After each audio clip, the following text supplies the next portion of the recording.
Hello, good people. How y'all doing? Now listen. I told y'all, that's why I took them pictures. Because I said, in my bonnet, I'm not sure if my hair is going to last. So this is y'all getting to see. It was really cute yesterday. It's not bad now. It's just, yeah, it's a little flat. Anyway, come on in, y'all. Come on, let's talk. I'm about to put this hat on. I don't care what y'all say. I took that hat off because there were some people that was like, oh, I want to see under the hat. And so I did that. And now it's going back on because I like hats. So y'all better enjoy it while y'all see it. Come on in, y'all. It's Thankful Thursday. I am excited to be with y'all today. I really, really am. I really, really, really am. So come in and let me know you're here with me, that you're hanging out with me. I'm excited to, see you and talk with you today. Come on, let's chat. I'm trying to make sure that we all on the same page, y'all. My phone just moved. Sorry. The thing is a little bit shifty right now. Please say hi. Let me know. If you want to share it, I would appreciate it. But, all right. Wait a minute. Let's go.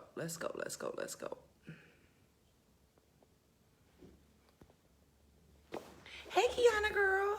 How are you? You like it? Girl, because this to me is a little bit something else. I laid on it.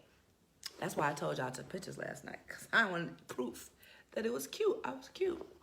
Let me change this light a little bit. I feel like this light is a little bit much. All right. I'm trying to wait for just a few more people to come on in. So you see the hat.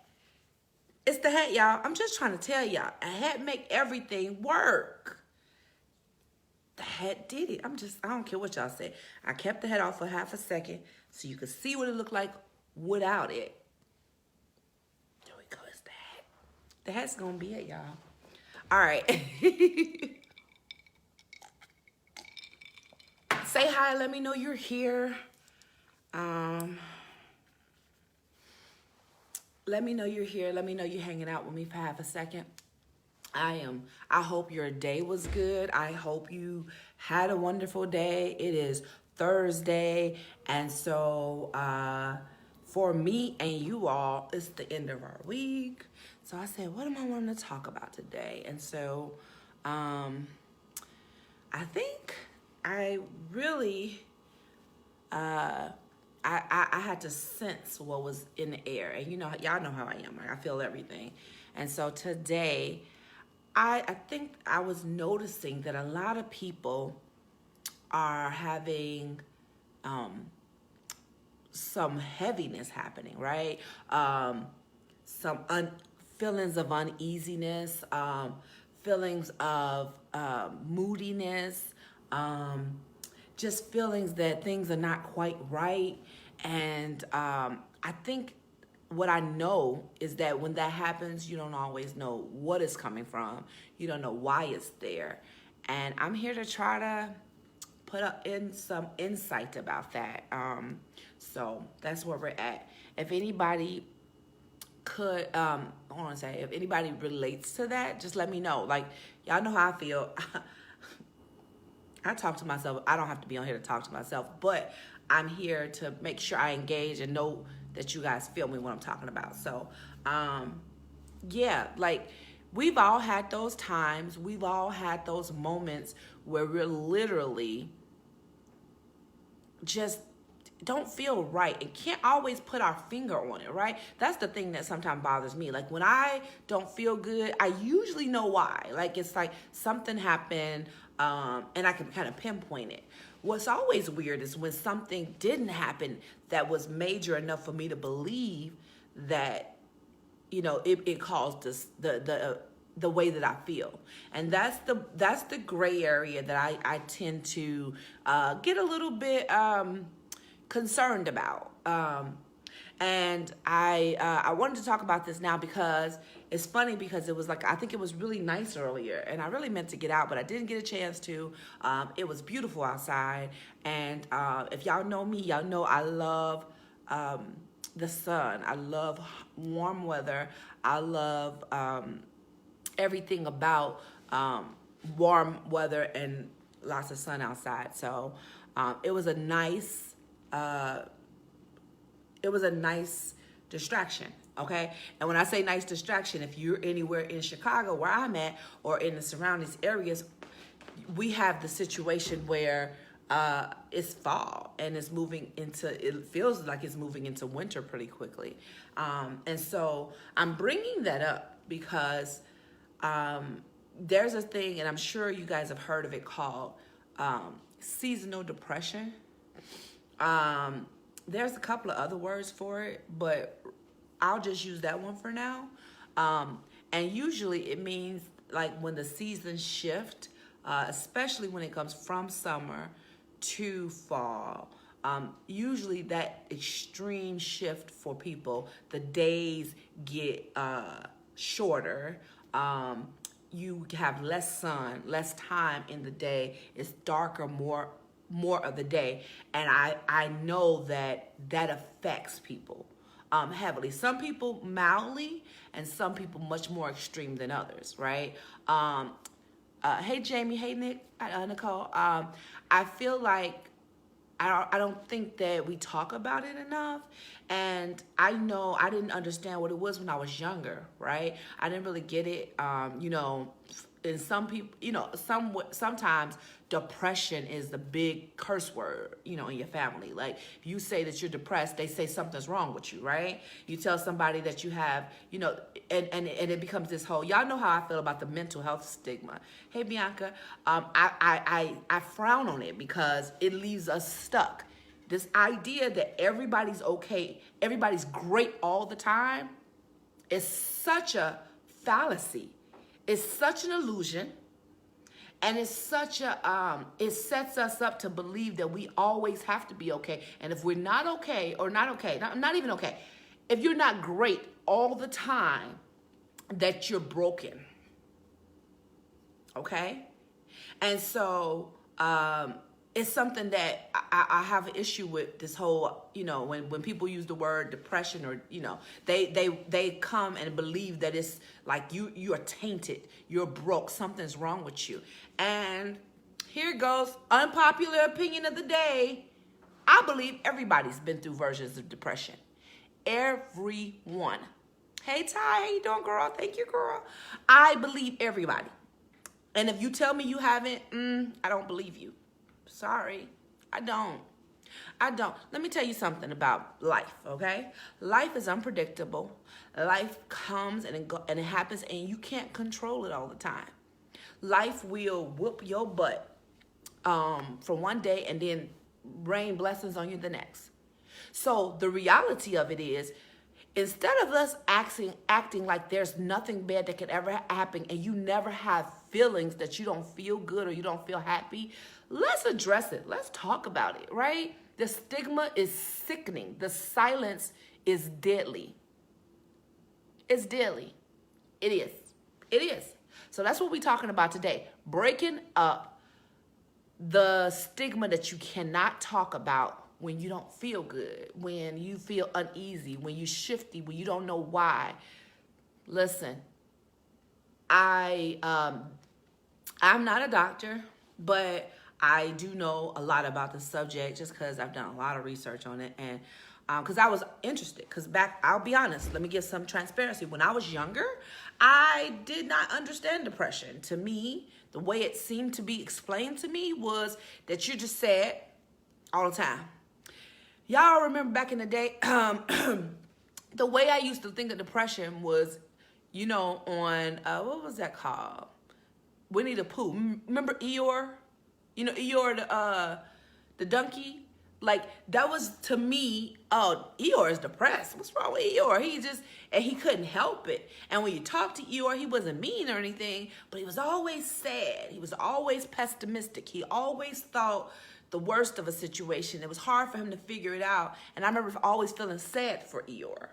And I used to be like, and so the way that I quantified that and the way that people kind of acted around the subject was as though Eeyore just had to change his mindset. How many times have you heard that? How many times have you heard people say, oh, just get over it. Just be happy. Let's change it. How many times have you said that? How many times have you seen somebody depressed, or somebody told you they were depressed, or you noticed some symptoms that seem like depression, and you told that person, hey, life is good. At least you're not dead. At least you're not homeless. At least you're not this. And you did not acknowledge what they were feeling. How many of you have done that? Okay, I'm gonna raise my hand because y'all not gonna raise your hand. Y'all not gonna tell the truth. That's fine. I'm gonna tell the truth on myself. I've done it before, and I'm ashamed to say it.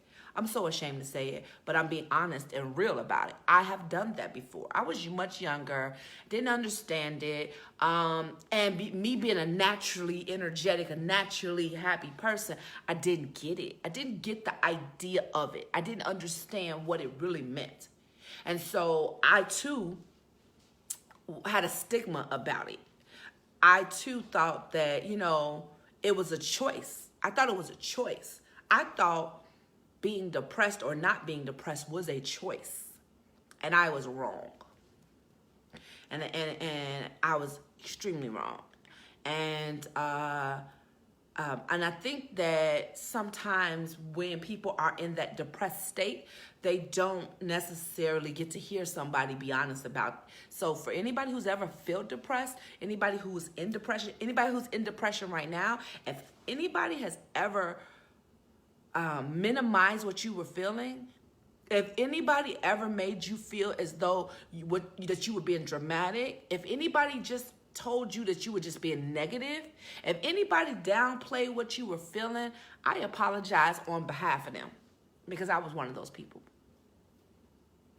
And I'm not going to excuse what I did. I'm not going to say it was okay. I'm not going to say that I just didn't know any better. I mean, that was, to me, a legit thing. I feel like I didn't know better, but I also don't believe ignorance is bliss. I believe that you need to get educated so you can figure it out and so you can be a grown-up and react well. That's how I personally feel.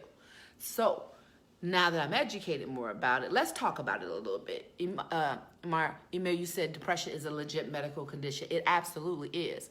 And let me be clear, it's different levels to it. So I want to talk about the levels that I'm referring to today. Again, I am not a doctor.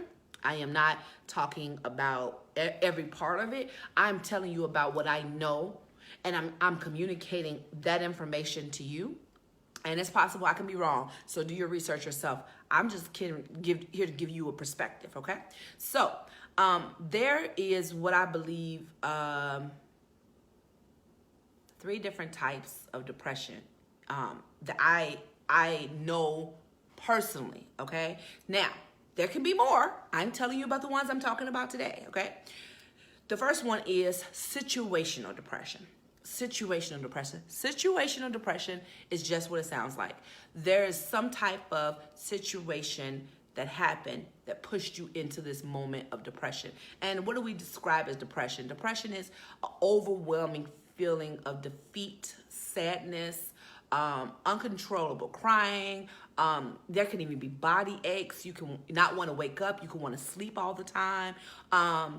It could just be not wanting to be around people, detachment, isolation, wanting to be by yourself and having no real understanding or real reason for it.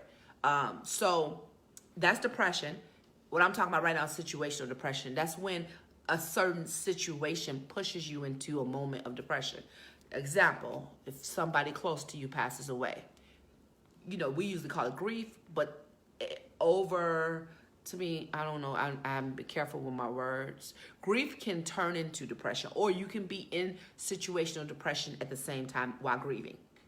Fair? Y'all let me know y'all with me. I know y'all in here. I see y'all. So, tell me if you agree. Tell me you don't disagree. I'm just giving you information, and I'm giving you ways to figure it out and fill it out and all of those things. And to the person that says this doesn't apply to you, not only is that not true, because I believe, again, everybody has been through it. I also believe that you have somebody around you that's going through it right now, not in the past, right now, that you don't even acknowledge. And if I can be transparent, and if I can give some education and allow us to all be better and help each other, I'm here for it. So everybody can benefit from that. So situational depression. I think that's one of those things that happens much more often than we want to be when we talk about. Again, somebody passing away that's close to you. Listen, COVID. Is this not a situation? Hello. This is a reason a lot of people are depressed. I was talking about even the whole George Floyd thing. For certain groups, that can actually be very traumatic, and therefore it can push you into I call it like a form of PTSD, where your past memories of things or something that currently happened can trigger your past feelings about a thing, and then push you into, and for this moment now you don't understand why you shifted back into situational depression. Okay, that's a thing that's real. I mean, and it's real. It's nothing to be ashamed of. I mean, I believe we all have experienced that type of depression, right? I believe we all have. If you lost a job, if you lost a close friend, if you lost a spouse, or broke up in a relationship or had a divorce, all of those things are such traumatic things that they can push you into situational depression, okay? And usually situational depression can and will resolve itself. And let me say can, not necessarily will, but it can resolve itself. Because usually it's something that is temporary, and it goes along with the grieving process of a thing, right? It literally has to do with how you're handling the situation, what your emotional response was to it, even the stuff that you've dealt with that you might have not resolved in your childhood, or the life experiences that you had, how this event and even the timing of this event can definitely shift you, okay? Absolutely, Imar. It is definitely a stigma in the Black community. That's why I want to talk about it, because it's a big hush-hush, right? And then people still talk about it's a them thing versus a me thing. And I don't believe in that. I don't believe in it at all. So let's talk about it. It's not them, it's you. See, I'm getting in your face a little bit? Yes, I'm getting in your face. I'm getting in your face because I need you to believe that we've all been through it. We, all of us. Here we go. I don't care if you're the president of the United States. I don't care if you're the Pope. I don't care if you're a pastor.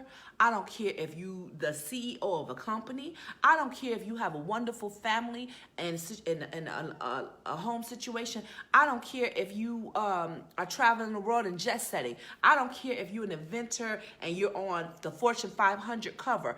I don't care how much success that you deem that you have had. At one point in your life, you have felt situational depression.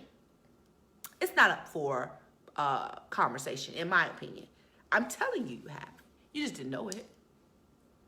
Now, there are different amounts of time that you can spend in it, right? Some people get stuck in it, and that's what we get concerned about, right? But you could have only had it for a few days.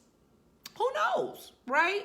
I can even think back to situations in my life where literally I was stuck for a minute. I can think of some really taxing moments of my life that really pushed me into situation depression, and I didn't even know it at the time, but thinking back at it, like, oh wow, okay, yeah, okay. So you don't even necessarily know that you're in it. Those, to me, usually you come out of after you do a little bit of healing. And healings, and I hate when people say time heals all wounds. It is not true. Time does not heal all wounds. Time can help heal some wounds. Things can get less painful with time. That doesn't guarantee it's going to happen. It's not for everything. So I don't want that whole thing, time heals all. It's not true. You know, you can talk to somebody who lost a parent 20 years ago, and it's no easier for them now. Sometimes it's worse. So trust and believe, time does not heal all wounds.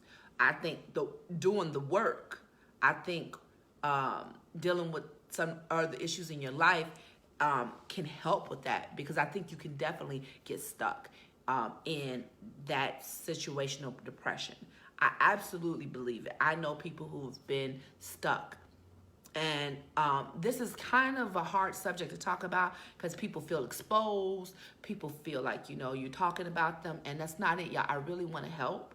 But the way to take the stigma off of mental health issues is to, and especially off of depression, is to stop pretending like it's that broken person over there and start recognizing that we all did it. If we normalize talking about it, then people won't feel bad about coming up and admitting that they have it.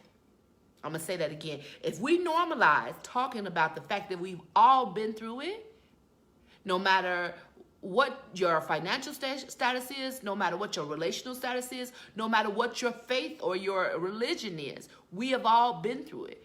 When we normalize the fact that we've all been through it, then we will make the room easier for people to come and talk about it and be honest about their feelings. Okay?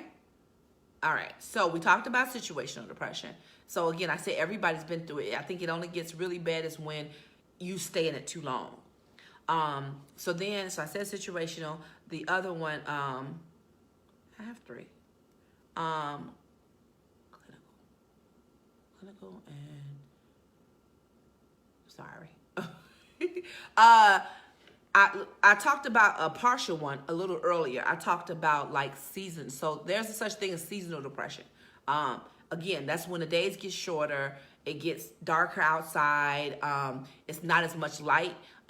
That's a real thing where people get pushed into that depression. And that's more chemical based, but it's a real thing. So please, the next time somebody tells you, oh, the fall coming, it's gloomy outside, stop dismissing them. That's what I'm trying to get us to talk about here. And if this is you and you didn't know what was going on, that's probably what's going on with you too. If you have if you can't draw the line between it and anything that's going on in your life or, anything that you're feeling, that's probably what it is. And especially if it happens at the change of a season, like a change of a moment, that's a big indication. If you're not sure, and you want to make sure it's diagnosed, I 100% talk to your doctor. I 100% say go to a therapist to make sure you have it properly diagnosed. But I don't want us talking about like it doesn't exist. Some people say, oh, Paris, you just a summer baby. That's why you don't like when the fall and the winter come. That's true for me, but I have had moments where I have felt like I literally was in that zone of the that shift and that depression. You said it's called SAD. Yes, seasonal affective disorder. Thank you. That's like I told you, I don't know all the technical terms. I'm just telling you from what I understand and I know, but it's a real thing. And so the thing is, I've been there before. I remember being like, why do I feel altogether drained? Why am I tired? Why did I not want to get out the bed? It's nothing wrong with me. Nothing bad happened to me. Like, it's just darker and it's just gloomy and the lack of sun really did affect me. And so that's something that, again, can be severe. It's different levels of it. It can be not so severe, right?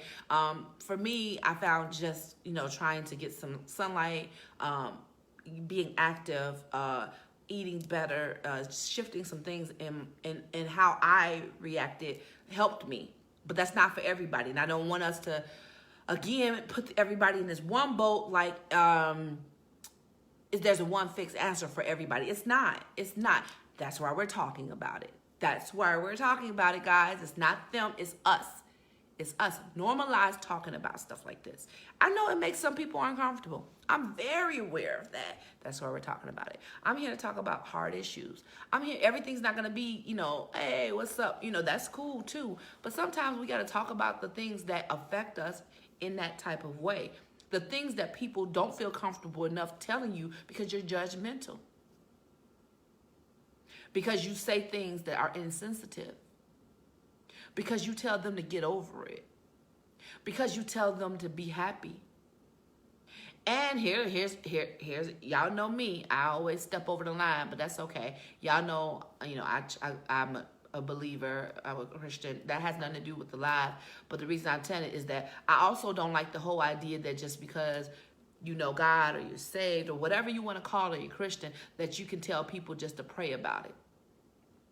Listen, let me say this. Prayer changes things. Prayer works. Prayer absolutely is a solution. Prayer can be the solution. But I'm sorry, depending on where you're at in life, if you really believe the Bible like you say you do, it says faith is dead without works. So what that means is that you're supposed to use all the tools he gave you here to do what you can first, and then you give the rest to God. You can pray, then go get counseling. And you don't have to stop praying while you're in counseling. I'm going to say it again for the people in the back that didn't hear me. Pray, because prayer works. You know I believe it works. I mean, I can go all day telling you about how prayer works. But go get some therapy too. You're not going to sit here and convince me that you're dealing with a highly traumatic situation and you're not handling it well, and then and you tell somebody, oh, just pray about it, and you see that continues to get worse, and you make them feel like if they didn't pray hard enough, that's why they didn't get a breakthrough? Come on. That's so toxic. And that's an unpopular opinion. If I made you mad, let's talk about it. I don't want to make you mad. That's not my goal. But I do want to talk about uncomfortable subjects. I do want to tell you about why the suicide rate is so high among certain demographics, is because we pretend like we don't have a problem. We pretend like we don't feel depression.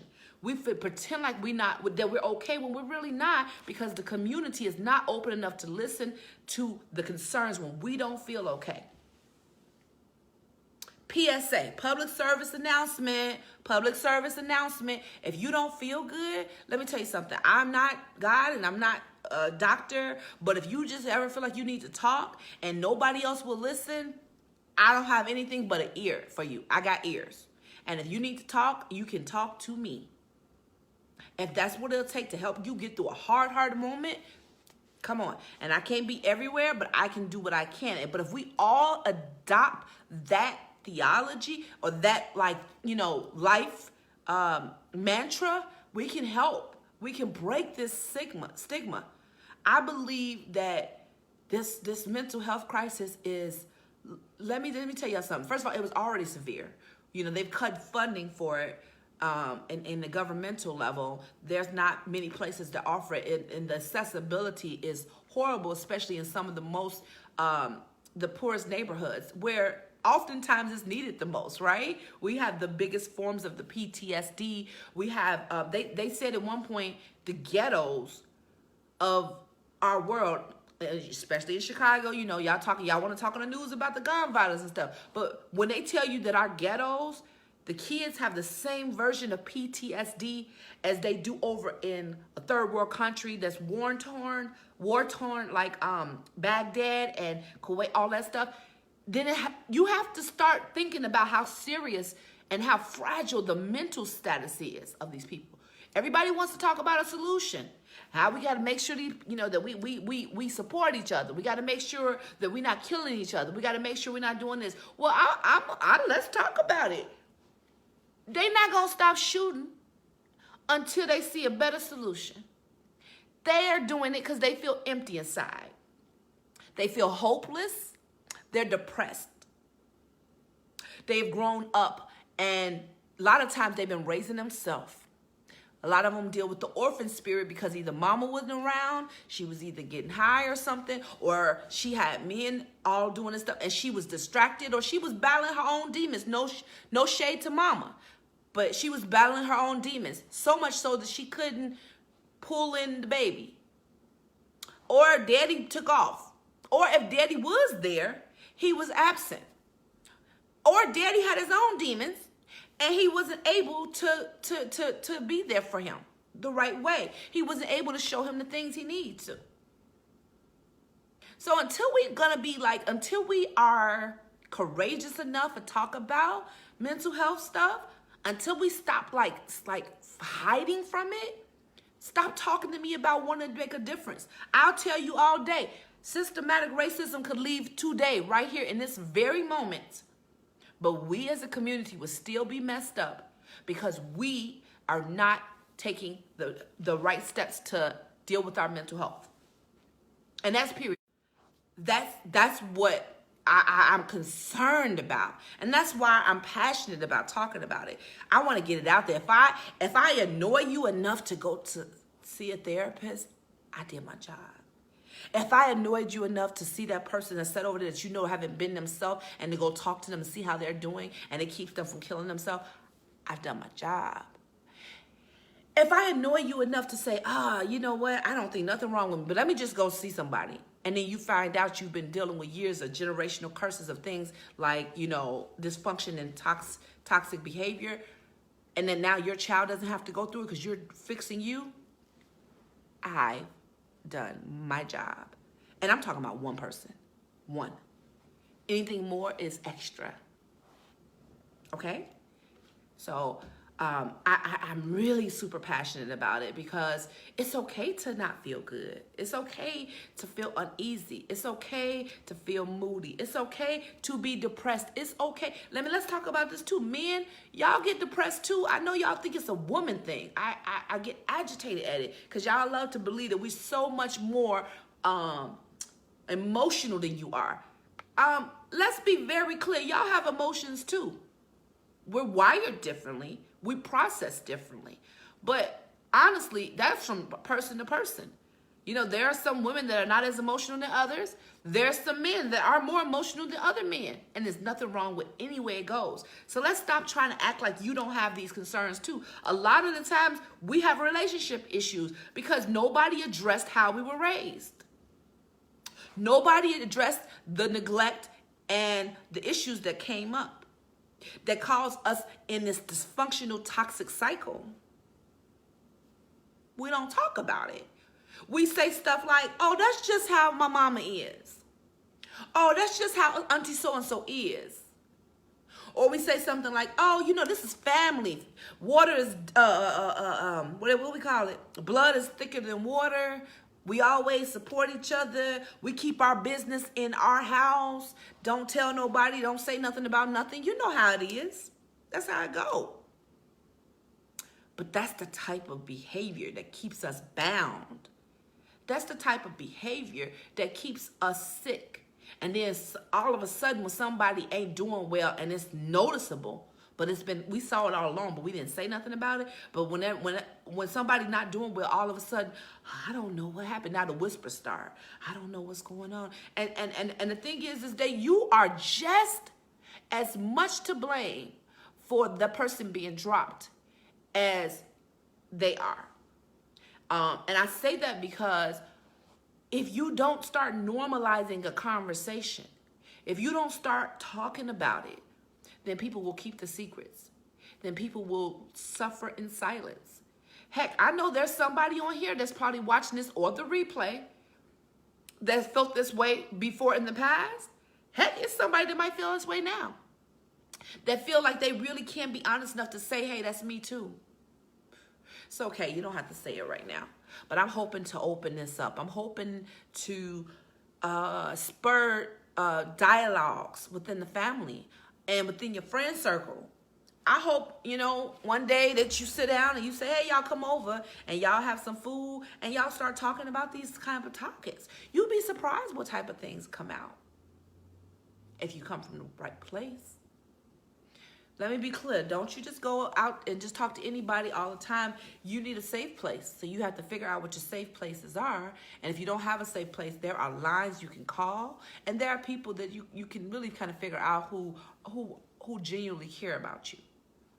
But I just have to put that out there, right? Because you don't want to go into a toxic situation telling your toxic stuff and then they dump on you or make you feel bad. That's going to be not good, right? And again, that's why I'm trying to open up these spaces for dialogue. There's no shame in it if we all admit that we all have been there. We have all been there.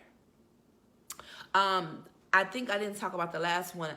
There's something called clinical depression as well, right?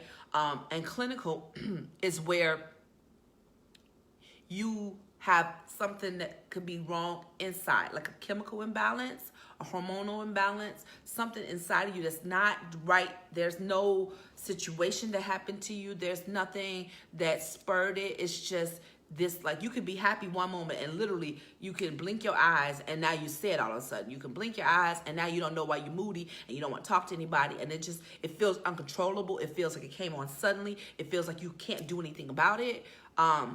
That is something that they usually call clinical depression, and that can be diagnosed by, again, a therapist.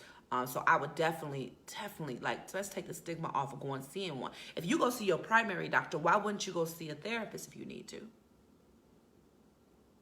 If you go check them when you have an ache in your stomach or an ache on your leg and you go check to the doctor, why wouldn't you check if you have an ache in your heart that won't go away or that you can't explain?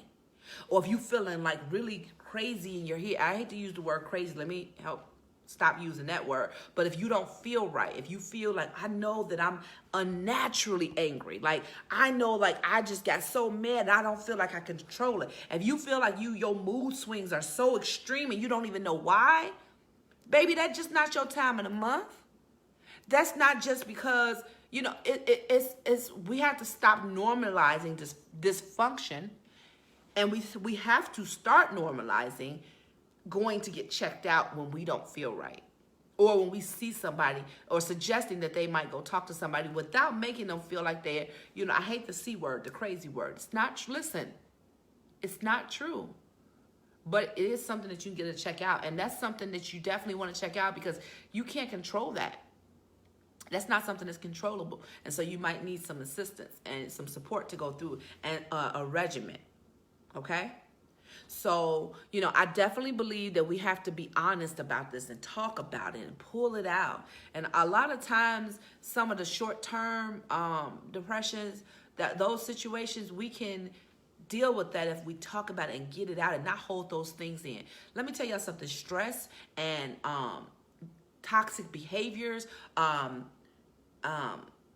when you feeling sad like that for extended periods of time, I guarantee you it is causing you physical illness. Let me say that again. If you're feeling stressed, if you're feeling sad, if you're feeling down, if you feel the weight of the world on you and you have some type of depression and you don't talk about it and you don't deal with it and you don't get the help, I guarantee you it is materializing into physical illness. Ask me how I know. First of all, you don't have to believe Paris because I'm no doctor. I'll say that again. You don't have to believe me. Go research it. Go look. Can depression, can stress turn into physical illness? Just Google it. You'll find so much that pops up. It is true. How many people have been so stressed that they have heart attacks, that they have strokes, that they have brain aneurysms, high blood pressure? Let me tell y'all something. I even believe that certain masses develop in your body because you've kept stress so much. Like, have you ever seen somebody that's so tight and just all the time they just so tense?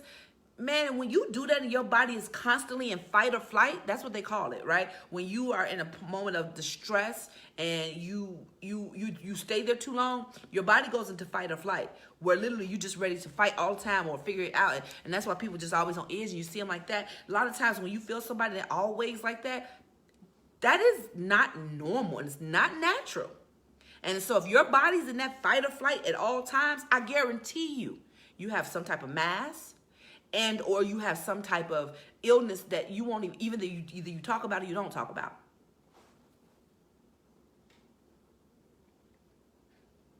So, ladies and gentlemen, what is the moral of the story? I'm glad you asked me. The moral of the story is let's normalize talking about when you don't feel okay.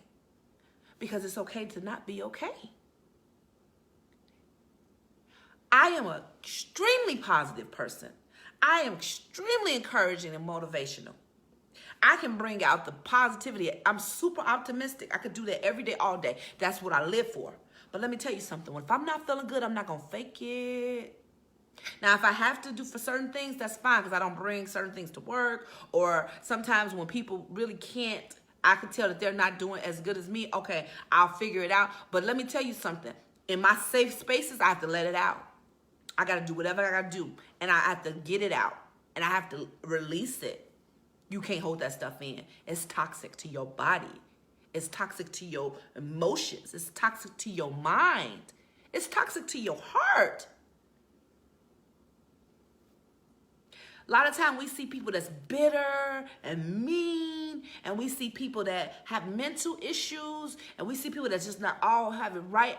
And then we see people that are sick. So what I just described was physical sickness, emotional sickness, and mental sickness. Sometimes we even see people with spiritual sickness. And guess what? A lot of times that comes from unresolved, long periods of depression and or stress that they did not know how to deal with. Because again, I don't want to seem crazy.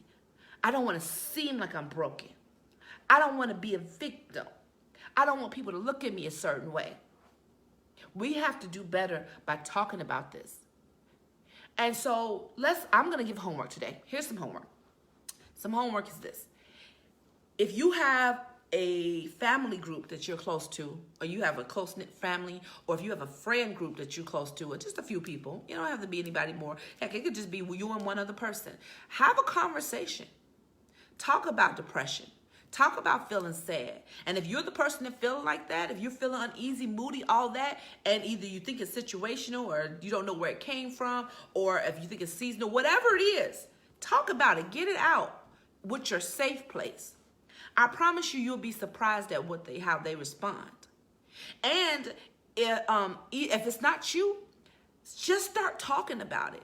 And then start asking questions. Have you ever felt that way? Do you currently feel that way? If you did feel that way before, did you feel like this environment was safe enough for you to say it? I don't believe people are insensitive on purpose. I don't. I just believe that, again, until we start talking about it and normalizing it, we will always have people that stay silent and suffer in silence. And y'all, that's not cool. I want better for all of us. I don't want anybody. One person falling by is enough.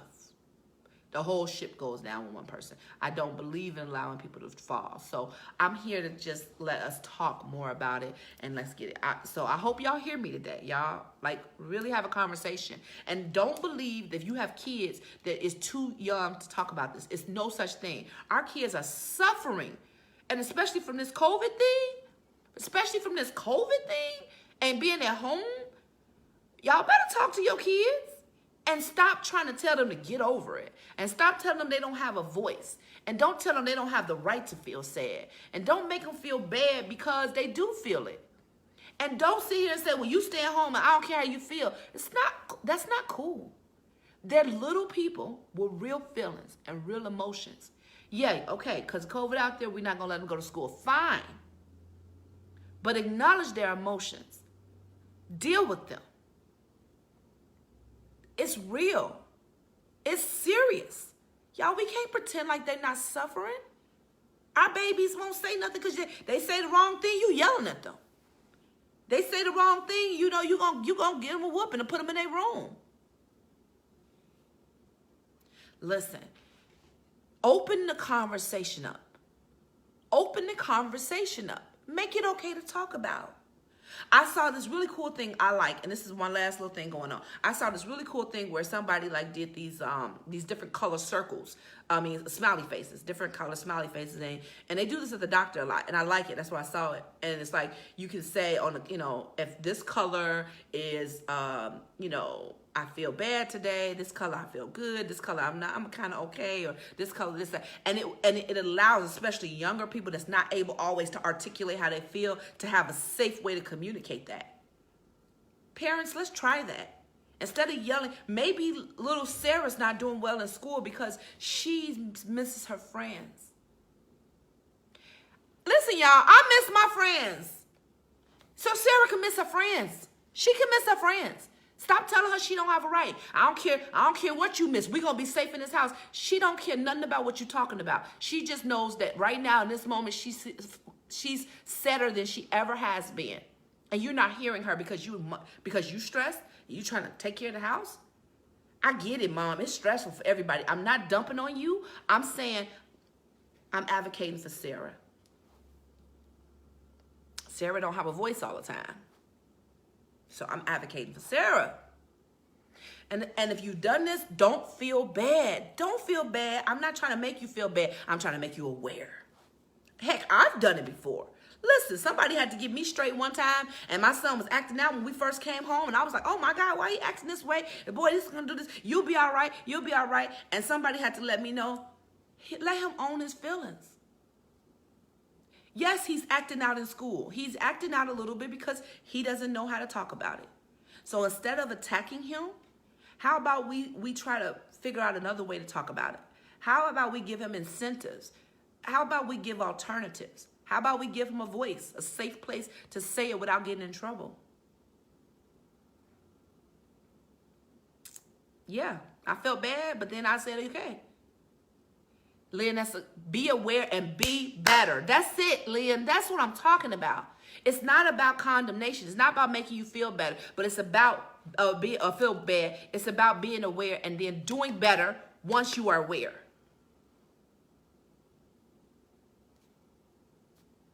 I want us all to be okay. This is an extremely tough time. A lot of people are suffering. And everybody's not suffering in silence. Some people are suffering and you don't give them a voice to say that they're suffering, and so they shut up and they suffer in silence. They try to say something multiple times. You shut them down. Don't beat yourself up. But guess what? We have to look at the signs. Lynn, you said bad behavior is a form of communication. It absolutely is. If somebody's acting out and they don't normally act out, you got to look at that. And even if they normally act out, if it changes and it's different, look at it. It's a cry for help. Y'all better stop sitting here taking up for y'all kids that's acting up in school and won't put them in therapy. Because I don't want nobody to think my baby crazy. You could save your child's life. Y'all have heard about those 10-year-olds committing suicide before? Every time I hear this on something like that, it breaks my heart. I don't blame the parents in those situations. I never do, because you don't know. We don't know who it could be. But I'm trying to say, look, let's open this conversation up. Let's open it up so that we stop minimizing the feelings. Okay, so I was talking about adults earlier. We don't let them say it and be honest. The people around you feel comfortable. We definitely not letting the kids say it.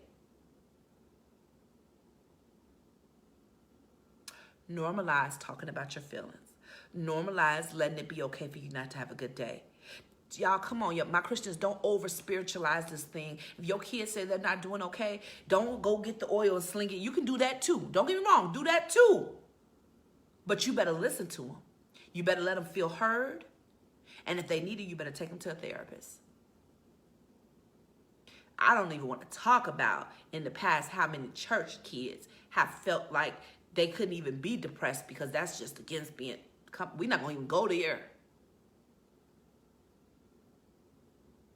I'm all about speaking things into existence. I'm all about saying positive things. But I do believe in acknowledging somebody's feelings. You do not make people feel like they're crazy. You do not make them feel like they don't have a voice. I don't believe that. Sorry.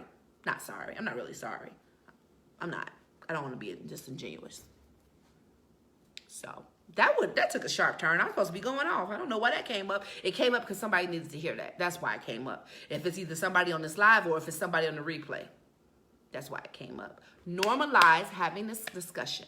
Normalize talking about when you don't feel okay. Make it okay to have these talks. Start looking for changes in behavior. Let's start being more aware. Let's talk about things. We've all messed up. Every single person has literally done something to ignore the signs and or ignore when people say it, including me.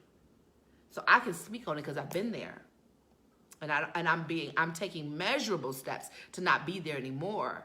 And I'm not going to say I'm perfect. I'm not saying that tomorrow when my son doesn't want to do something, I now realize that maybe he's feeling that way. I'm not saying I won't see it again. I'm saying I'm going to be more aware and open up the lines of communication so that I can not miss those signs the best I can. And allow him to know. And sometimes just prompt the conversation. Even when you don't see nothing wrong, just ask them. You never know. You never know. Sometimes the conversation can allow them to spill out some things you won't even know. So that just went to the left. But I think it was a good left turn, right? To the left, to the left. Okay, I feel like it was a good left turn. I feel like it was necessary. I feel like we needed to go there. So I went there. Because ain't no rules. There's no rules over here. So, I don't want to make anybody feel unheard. I feel like I didn't say hi to everybody. I'm sorry. I was just kind of going. I see Jerry. Hey, Mickey. Hey, Bobby. Hey, Auntie Elaine. Hey, JC. Hey, Crystal. Liam. Hey, Boo. Hey, Kelly. You came on. Okay, and then let's see. One comment that I didn't say. Mary, you said they're not going to stop shooting until they find a solution. Some of these kids are so depressed that they don't care about life, so they don't care about taking another one. That's exactly what I'm saying. They absolutely. I'm telling you. We talking about the guns and this and that and about. Listen, if we took all those circumstances away right now, we still got a whole bunch of depressed kids out here that have orphan-like spirits. Because they've been orphaned, either for real or they've been orphaned in some way. And they feel like they have nobody. They feel dead inside. Listen to some of these songs they talk about. That mostly, I have to tell my son, like, why are you listening to that? Like I have nothing to live for. It's like, I mean, and don't get me wrong, I'm not anti this generation. I'm so not that. I believe we had a lot of toxic behavior in the generations before because it didn't come from nowhere. Let's talk about it, right? They can't just be the worst ones. They came from somebody. They didn't just hatch. They came from us. And we came from somebody. It happens like that. So instead of us talking down about them, let's talk about real solutions and how to help them. That's it. Emotional neglect. It's real. We can't talk about these big issues until we get into. Let me tell y'all something. I'm so passionate about mental health because I really feel like a lot of our big issues that we have issues with, that we have discussions about and we can't get to the root of, I think a lot of them are rooted in the psychology of a thing. I do. And therefore, you have to get your mental health well. You have to get well in order to healthily talk about these things. So, I hope this helped somebody, y'all. I love y'all. Thanks for letting me talk. I'm glad y'all did start interacting with me because let me tell you something. This is not just about me. I'm trying to normalize these conversations. That's why I say things like, hey, I've done it. It's not fun to admit that, but it's real. I've been it. I've been Paris Johnson. I've been depressed before. I have walked over somebody's feelings when they told me they were depressed. I've told somebody just be happy. Just get happy. I'm not proud of that at all. And I'm sorry for that. But I've done it. And the first step is admitting it and talking about it and making sure we don't do that anymore. That's all. That's all we have to do. Y'all stop beating yourself up. Stop pretending like it ain't happening. It's happening right in your house. It's happening right in your family, your extended family. You don't have to look far for it. I promise you somebody that's connected to you is dealing with this. And if we're honest, you might be dealing with it. There's no shame. Baby, it's no shame. Let's just talk about it. And that's how we do this. By talking about it, you normalize it. That's what normal, you hear that word normalize, that's what it means. Make it normal.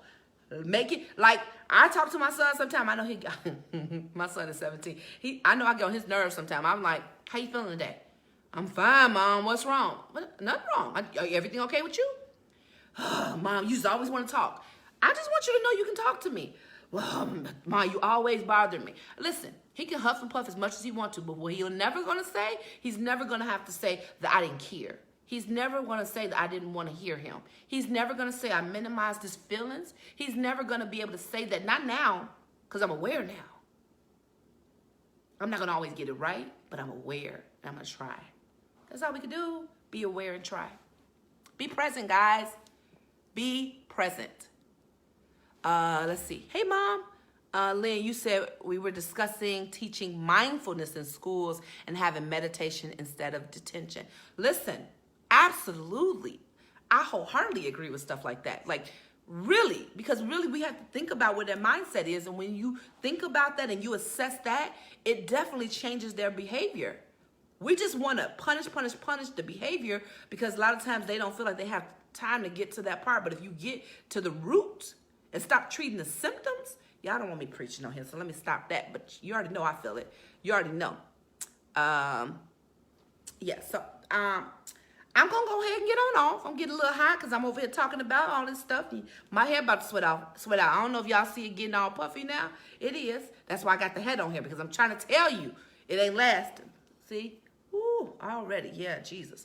Anyway, I hope that you all do something nice for yourself tonight. You know how I feel. Self-care is very important. So I won't see y'all till Tuesday. So between now, this weekend sometime, do something nice for yourself. You know, go take yourself somewhere. Go see a movie or rent a movie. Or if you don't rent a movie, go ahead and take a bath. Light some candles. Like if you got a family, you can't get away, go close the door. Say, I need an hour or two. And you take you a nice bath with some nice bath salts and some smell good, and put some candles in there and have a nice book. Do something. Have your favorite ice cream. I don't care. And if you're on a diet or something, go ahead and have some keto ice cream or some vegan ice cream. Figure it out. I don't care. Do something nice for yourself, because you deserve it. You already know what I'm about to say. You are enough. You are. You're enough. You're enough to be celebrated. You're enough to do what you need to do to be better. If you don't feel well, let's figure it out. Let's talk about it. Let's open the door for conversations. You're enough to be more self-aware so you can be better for yourself, for your family, for the people around you. You're enough. See, I told you, I found a way to tie that thing in. It's real. I need you to get with this. I need you to hear it, and I'm going to say it until you do hear it. You're enough. You're enough for me to love you. You're enough for God to love you. So have an amazing weekend. Take care of yourself. Love on yourself. Love on your family. And we'll talk on Tuesday. So meet me at Tuesday at 6 p.m. Central Standard Time. And if you are not, if you got on just now or you missed it, please come on. You already know I'm about to post the replay. Come back and watch my replay. And then if you're watching the replay, please type replay so I can know, because I never know when y'all watch it, and I want to know who's seeing it, okay? And please share it with somebody if you believe you got anything from this. And even if you don't believe you got something from it, share it anyway, because you don't know who you can help. Well, y'all, we all in this together. We're all in this together. Share it with somebody. You never know. All right? I love you all. I really do. I wouldn't just say it. All right? Have a great day. Have a great night.